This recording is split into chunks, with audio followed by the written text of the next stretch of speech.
Story begins deep in the Carpathian Mountains, in a stretch of forest so dense that sunlight touches the ground only in scattered fragments.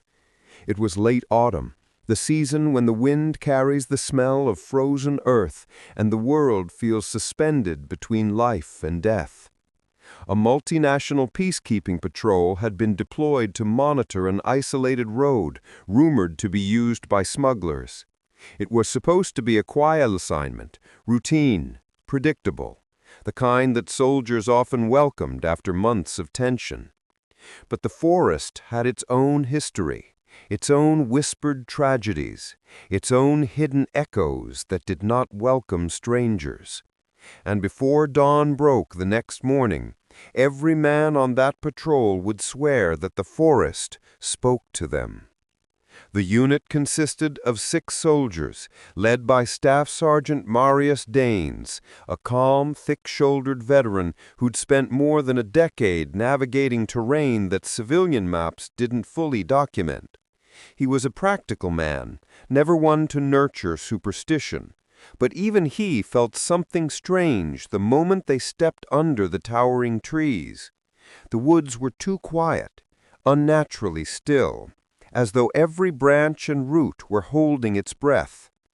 The team took their positions along a narrow path, checking comms and settling in for what should have been a long, uneventful night.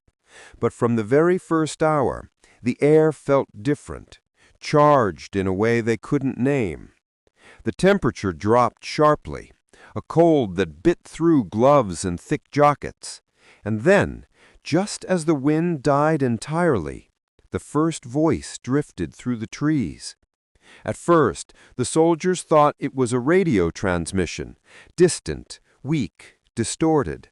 It sounded like a man calling for help, but the comm channels were silent. Danes ordered everyone to check equipment, thinking it was interference. Yet the voice came again, clearer this time, rising from somewhere beyond the tree line, threading through the branches with a softness that made the hairs on the men's arms stand straight. "Over here," it whispered. "Please, help." The accent was familiar, local, but the tone was wrong. Too calm, too steady, as if the speaker weren't desperate, but patient. Private Kostov was the first to panic. He insisted he saw movement between the trees, a silhouette darting from trunk to trunk, just out of view. Danes reprimanded him, telling him fatigue could play tricks on anyone.